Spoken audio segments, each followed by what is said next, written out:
Hallo, schön, dass du da bist. Ich bin Inga und ich liebe die abstrakte Acrylmalerei. In meinem heutigen Video geht es einmal um einen Farbverlauf, den ich als Hintergrund gestalte, und auf diesen Farbverlauf werde ich mit der sogenannten Dry Brush Technik ein sehr sommerliches und durchaus lebendiges Bild kreieren.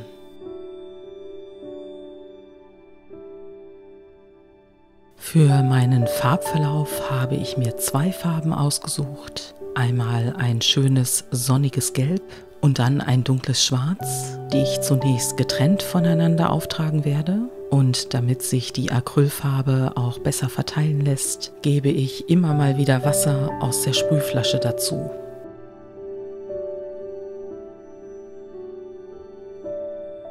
Mit einem dritten Pinsel fange ich dann an, zwischen den beiden Farben hin und her zu wechseln und bekomme somit ganz langsam einen Verlauf hin.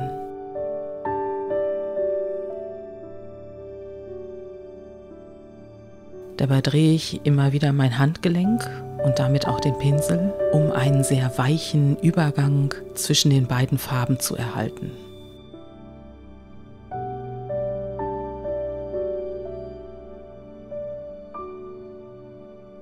Interessanterweise wird die Mischung aus Gelb und Schwarz grünlich.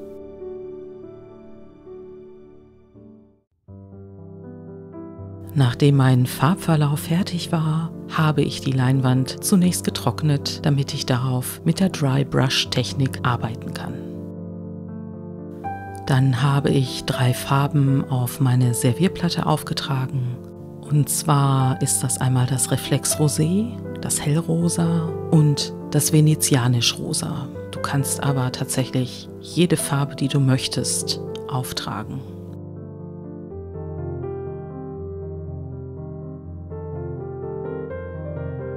Dann habe ich einen trockenen, breiten Flachpinsel genommen und den so ein bisschen in die Farbe gestippt und bin dann so mit der Farbe, die sich am unteren Ende des Pinsels angesammelt hat, über die Leinwand gegangen.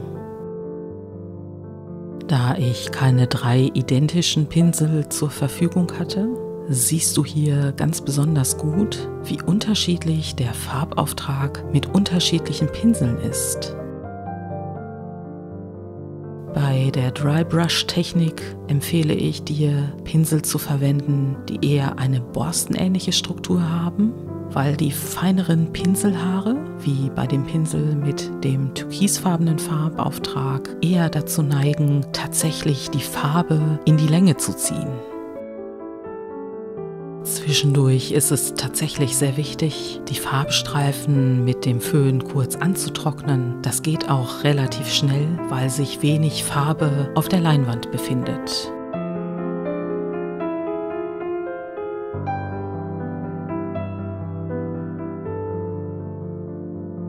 Ich habe jetzt sehr wenig Druck ausgeübt, weil ich eben nicht wollte, dass ein perfekter Farbstreifen aufgetragen wird. Da mir der Farbauftrag dann doch etwas zu gering war, bin ich dann noch einmal mit dem Pinsel und den gleichen Farben darüber gegangen.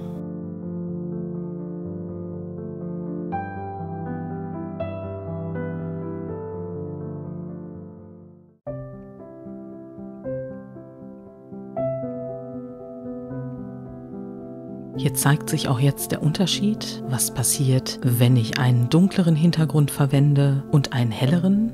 Auf dem dunkleren Hintergrund wirken die Farben zurückhaltender und dezenter und der helle Hintergrund hier über das Gelb lässt die Farben dann tatsächlich etwas mehr erstrahlen.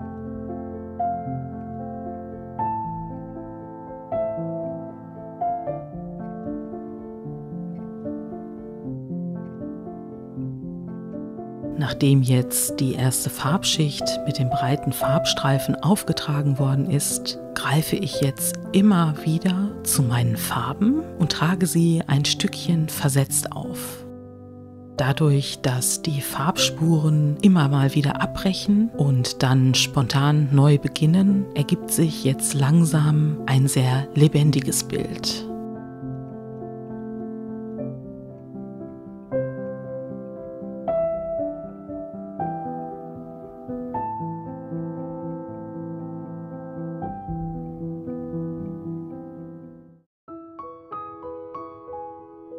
Bei diesem Bild habe ich mich jetzt tatsächlich für diese Wellenstruktur entschieden und auch dafür, nur in eine Richtung zu arbeiten.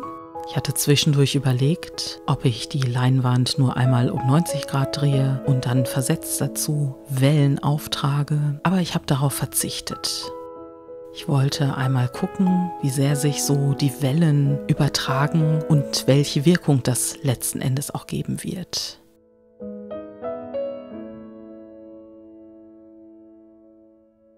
Ich muss dazu sagen, dass die unterschiedlichen Kameras, mit denen ich filme, die Farben auch tatsächlich unterschiedlich wiedergeben.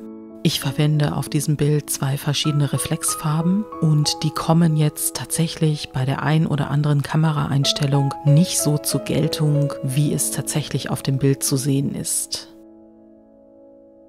Gerade hier in dieser Einstellung wirken die Farben wirklich sehr viel blasser, als wenn ich jetzt in dieser Einstellung von der Seite gucke.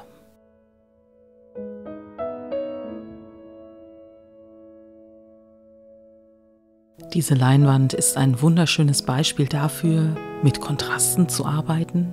Ich habe einmal den weichen Verlauf im Hintergrund und um eben diesen weichen Übergang im Farbverlauf hinzubekommen, habe ich auch Wasser verwendet, wohingegen ich jetzt einfach nur mit der trockenen Bürste in die Farbe gehe und diesen rauen und brüchigen Farbauftrag erzeuge.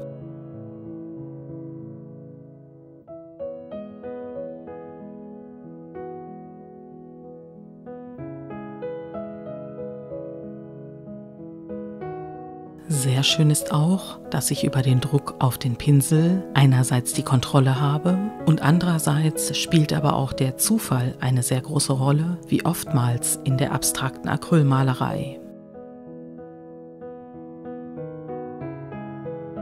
Hätte ich meine Striche nicht wellenförmig aufgetragen, sondern eher gerade oder mit einem ganz anderen großzügigen Schwung, so würde das Bild auch eine völlig andere Wirkung erzielen. Natürlich verhält es sich auch mit unterschiedlichen Farben wieder anders. Ich habe jetzt 3 verschiedene Pinsel mit 3 verschiedenen Farben verwendet.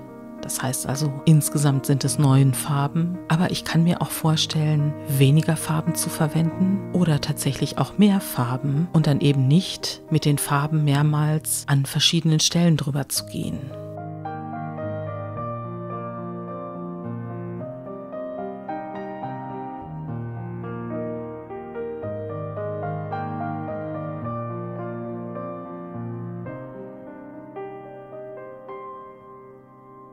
Ich bin gespannt, ob du selber schon einmal mit der Dry Brush Technik gearbeitet hast, wie du die Arbeit damit empfunden hast und vor allen Dingen, was du damit gemalt hast.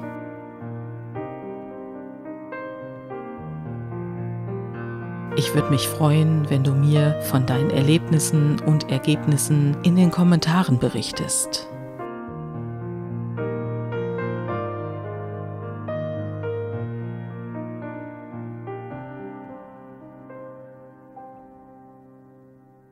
Ich habe es richtig genossen, dieses Experiment zu machen und du wirst auch gleich sehen, wenn es daran geht, einmal die Details anzusehen, warum ich so viele Schichten übereinander gelegt habe.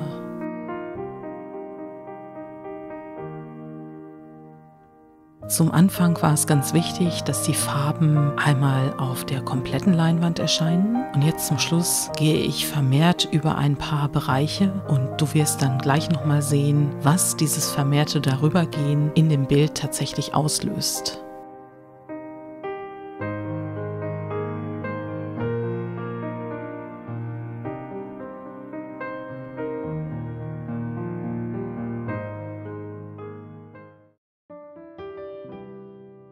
In der Nahaufnahme kannst du die einzelnen Farben, die ich verwendet habe, jetzt viel besser erkennen. Du siehst auch, wie die Farbaufträge auf dem dunklen Untergrund und auf dem hellen Untergrund wirken. Und vor allen Dingen siehst du hier ganz wunderbar die verschiedenen Schichtungen der einzelnen Farbspuren und wie sich so die Borstenpinselstriche als Textur auf der Leinwand ausgewirkt haben.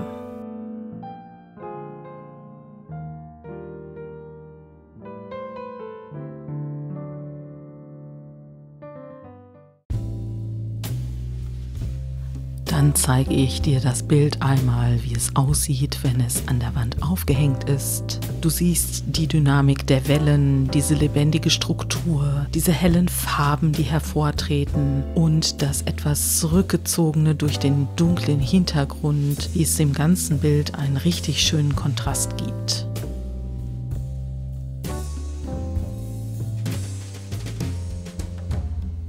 Das Bild lebt richtig davon, dass mal mehr oder mal weniger Farbe aufgetragen worden ist, sodass ich also tatsächlich bis auf den Hintergrund durchgucken kann. Und teilweise ist es auch aufgrund der Farbeigenschaften so, dass ich deckende Farben habe, die dann stärker hervortreten. Hierbei spielt natürlich auch die Struktur der Leinwand eine Rolle. Je glatter diese ist, desto weniger fällt dieser Effekt auf. Und je rauer die Oberfläche ist, desto stärker wird der Effekt der Dry Brush Technik.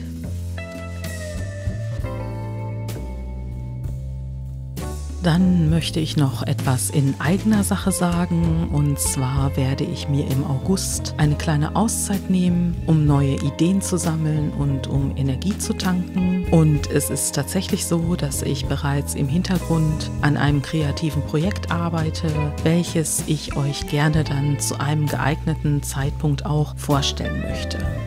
Ich hoffe, ihr nutzt die Pause, um selber kreativ zu sein, und ich würde mir tatsächlich wünschen, dass ihr mir etwas schreibt, was ihr eventuell im September oder danach gerne auf meinem Kanal sehen möchtet. Ich werde mir tatsächlich auch nochmal dazu Gedanken machen, ob es bei dem Sonntagabend-Termin bleibt oder ob der Kanal eine neue Zeit bekommt, zu der ich neue Videos hochlade.